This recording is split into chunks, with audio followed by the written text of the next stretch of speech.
बीड जिल्ह्यामध्ये जमावबंदी आदेश लागू केल्यानंतर अंतरवली सराटीच्या वेशीवरती आणि वडीगोद्री येथे पोलिसांचा मोठा बंदोबस्त वाढवलेला आहे। या ठिकाणी वेगवेगळ्या जिल्ह्यातून या ठिकाणी पोलिसांचा बंदोबस्त तैनात करण्यात आलेला आहे।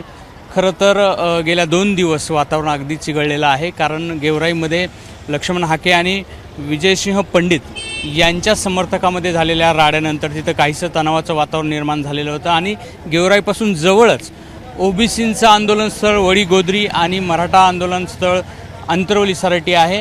त्यामुळे तिथे देखील कुठला अनुचित प्रकार घडू नये यामुळे पोलिसांनी खबरदारी घेतल्याचं दिसतं। आपण पाहतोय की या ठिकाणी पोलिसांची गस्त आहे, काही बॅरिकेड्स देखील लावण्याचा या ठिकाणी प्रयत्न होऊ शकतो, ते या ठिकाणी आणल्याचं पाहायला मिळत आहे।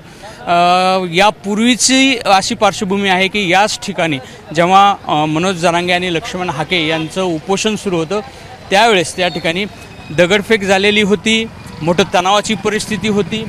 सातत्याने धुळे सोलापूर महामार्ग गेली 1.5 वर्ष धगधगत आहे। याच ठिकाणी बसेस जळाल्या, दगडफेक झाली, टायर जळाली, ही सगळी पार्श्वभूमी याच रोडवरची आहे। आणि अंतरवली सराटीच्या वेशीवर वडीगोद्री येथे ओबीसींचं आंदोलन आहे आणि अंतरवली सराटीमध्ये मनोज जरांगेंचं आंदोलन आहे। या दोन्ही आंदोलनाचं स्थळ जवळजवळ असल्यामुळे या ठिकाणी पोलिसांची गस्त असणं खूप महत्त्वाचं आहे। आणि काल गेवराईच्या राड्यानंतर पोलीस अधीक्षकांनी हा निर्णय घेतलेला आहे। एकूणच उद्या मनोज जरांगे हे मुंबईच्या दिशेने रवाना होतील असा अंदाज आहे, कारण मनोज जरांगे यांनी हे स्पष्ट केलेलं आहे की कुठल्याही परिस्थितीमध्ये आपण मुंबईला जाण्यावरती ठाम आहोत। दुसरीकडे लक्ष्मण हाके देखील गेवराईच्या राड्यानंतर या ठिकाणी वडीगोद्री येथे ठाण मांडून आहेत। त्यामुळे या ठिकाणी बंदोबस्त ठेवणं महत्त्वाचं आहे। पोलीस प्रशासन मात्र आपली खबरदारी घेताना दिसत आहे।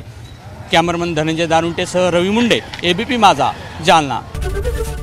एबीपी माझा, उघडा डोळे बघा नीट।